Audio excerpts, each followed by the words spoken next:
Look, there's Ollie. Maybe you already know him. No? In that case, we'll introduce him. So this is Ollie. He has a father and a mother and a sister he sometimes wishes he didn't have. But this book isn't about Ollie's sister. Not really. It's about Ollie. This is his story. Ollie's sister. So, it's about his sister, after all? Be patient. It's nearly Ollie's turn. Ollie's sister was bigger and older. So far, so good. Except she grizzled a lot. And she always thought she knew best. Ollie kept quiet then. Ollie and his family often went out and about on excursions, visiting, little trips here and there.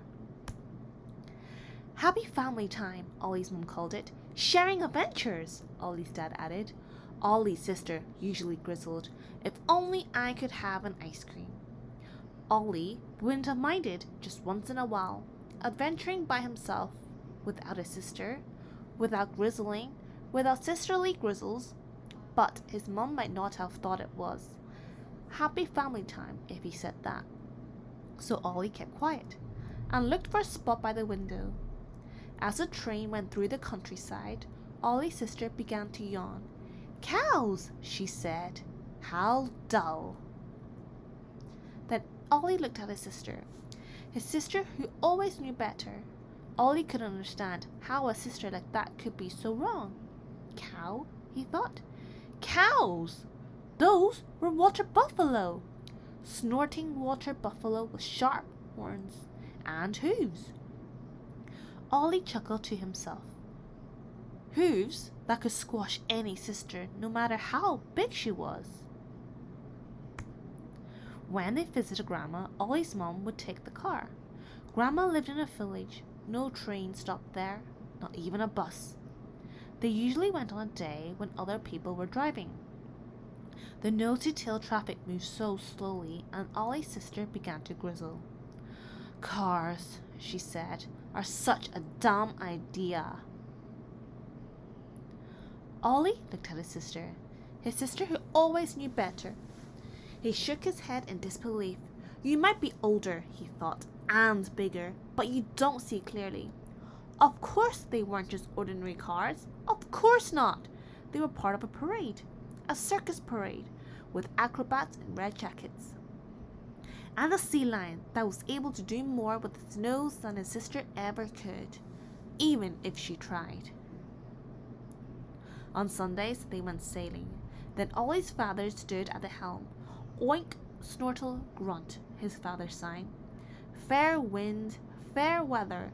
The waves splashed, the sun shimmered, but Ollie's sister began to sigh. So boring, she said. Such a slow poke boat. Ollie looked at his sister who always knew better.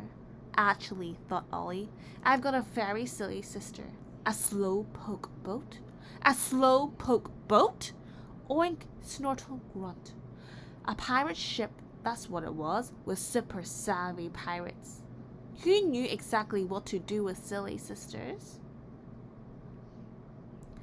Silly sister, thought Ollie. Silly sister who doesn't see clearly. Silly sister who doesn't see clearly and who gets everything wrong. You're the one who doesn't see right, Ollie. You need glasses, Ollie's sister would say.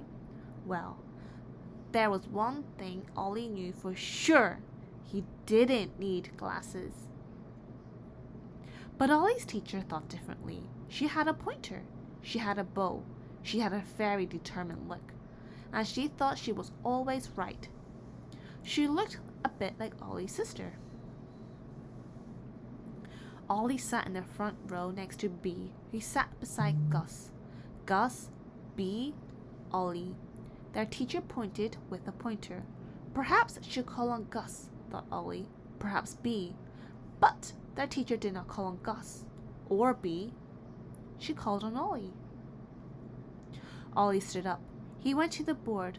Hold on, said the teacher. Not so close. Ollie stopped. He tilted his head. Left, right, and left again. Well, said the teacher. She tapped with her pointer. Ollie said, bird with a big pointy beak and then a whole lot more. Someone laughed. That someone was Gus. Someone else laughed. That someone was Bee. And someone sighed. That someone was the teacher. Her ears quivered from it. The teacher pointed again. Ollie took a step forward. No, no, said the teacher. Ollie stopped. He tilted his head. Right, left, and right again. Well, said the teacher. She tapped with a pointer. Ollie said, fish with tails in the deep sea. More laughter from Gus and also from Bee, but no sigh.